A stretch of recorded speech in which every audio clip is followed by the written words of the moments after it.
Assalamualaikum warahmatullahi wabarakatuh. Jadi inilah hasil kit persembahan yang telah saya hasilkan untuk dijadikan sebagai bahan bantu mengajar kepada murid di dalam kelas berkaitan dengan topik hijrah Rasulullah sallallahu alaihi wasallam. Jadi secara tidak langsung kit persembahan ini adalah bertujuan untuk meningkatkan lagi dan mengukuhkan lagi kefahaman serta ingatan para pelajar berkaitan dengan kronologi peristiwa hijrah Rasulullah. Bagaimana kita lihat di sini, bermula pada hari yang pertama, sambung pada hari yang kelima, dan hari yang ke-12, seterusnya hari ke-16 dan hari terakhir iaitu pada hari 26 tiba di kota Madinah. Jadi tanpa membuang masa, mari kita lihat bagaimana kit ini digunakan di dalam bilik darjah, insya-Allah. Baiklah, seperti yang kita lihat di kit persembahan ini terdapat beberapa slot, iaitu slot ribbon-ribbon untuk murid meletakkan jawapan-jawapan mereka di slot berkenaan. Jadi apakah jawapan yang disediakan kepada murid? Terdapat lebih kurang 5 jawapan sesuai dengan hari-hari yang telah ditetapkan di dalam kit persembahan ini. Jadi terdapat 5.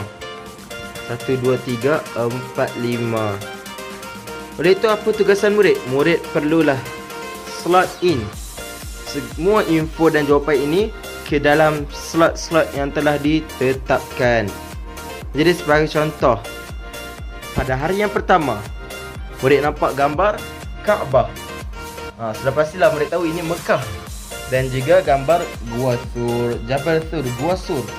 Jadi murid akan baca ke-5 jawapan ini dan murid akan nampak yang mana ada Mekah. Jadi yang tak ada Mekah murid akan letak ke tepi. Seperti 2 ini tiada perkataan Mekah, jadi murid akan tolak ke tepi. Kemudian murid akan cari perkataan Gua Sur. Jadi murid tengok ada Gua Sur yang ni saja. Murid tengok pada yang lain tiada Gua Sur. Kemudian ditolaklah ke tepi sebab tiada Gua Sur. Jadi murid akan slot in masuk ke sini. Selesai satu hari, kemudian murid akan tengok hari yang kedua, hari yang kelima, iaitu gambar seperti satu kumpulan orang sedang menuju kepada satu destinasi. Jadi murid akan tengok di sini mana yang nampak seperti melakukan pergerakan ataupun perjalanan. Sudah pasti nampaknya di sini Rasulullah meneruskan perjalanan ke Madinah. Jadi murid akan slot in masuk di sini. Seterusnya, murid pada hari yang ke-12 murid akan nampak gambar masjid. Ya, ini adalah Masjid Quba seperti mana yang kita telah terangkan kepada murid pada kelas yang sebelumnya. Jadi murid akan nampak, okey, ini gambar Masjid Quba. Jadi murid akan tengok di sini. Mana perkataan yang jawapannya ada perkataan Masjid Quba. Jadi ada 2 ini. Kemudian murid akan tolak yang ni. Kemudian daripada 2 ni, murid akan tengok sama ada umat Islam dari Mekah tiba di Masjid Quba ataupun berpindah dari Masjid Quba menuju ke Madinah. Secara logiknya murid akan berfikir sudah pastilah dari Mekah tiba di Masjid Quba sebab murid belum tahu, belum ada lagi perkataan Madinah ataupun nama tempat Madinah yang Nabi sudah tiba. Jadi sudah pastilah akan diletakkan di sini. Tiba di Masjid Quba berdekatan dengan Madinah Al-Munawwarah. Jadi pada hari yang ke-16 murid akan nampak gambar seolah orang sedang bersembahyang. Jadi ada 2 jawapan yang terakhir di sini. Murid akan lihat, sudah pastilah murid akan pilih singgah solat Jumaat. Jadi murid akan slot in di sini. Dan ya, yang terakhir sudah pastilah berpindah dari Masjid Quba tiba di Madinah pada hari ke-26 iaitu tanggal 22 Rabiul Awal tahun yang pertama hijrah, tahun pertama sebelum hijrah, dan pada 4 Oktober 622 Masihi. Jadi inilah gambaran kota Madinah.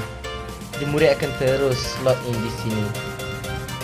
Jadi secara lengkapnya murid akan dapat lihat, rakan-rakan sendiri akan dapat lihat, okey, Rasulullah berhijrah dari kota Mekah dan menetap di Gua Sur.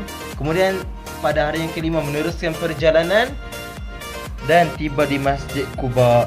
Dan apabila tiba di Masjid Quba, Nabi SAW pada hari ke-16 iaitu pada hari Jumaat Rasulullah tinggal salat Jumaat di kota Madinah. Dan seterusnya pada hari yang ke-26 Rasulullah tiba di kota Madinah.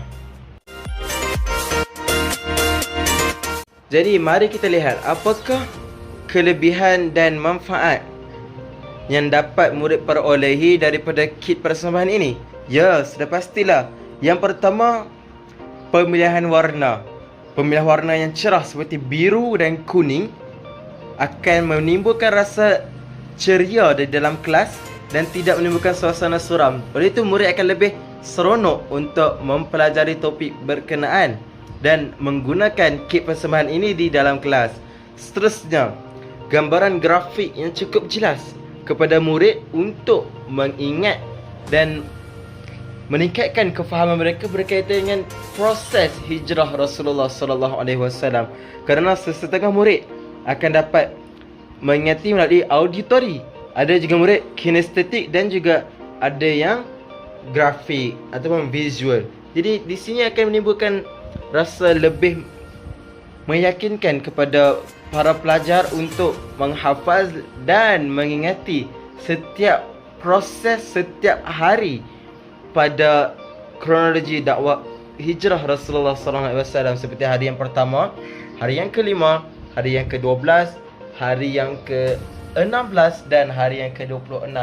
Hal ini secara tidak langsung akan meningkatkan lagi kefahaman dan mengukuhkan lagi ingatan pelajar kita untuk mengingati kronologi peristiwa besar hijrah Rasulullah sallallahu alaihi wasallam. Jadi sekian saja daripada saya.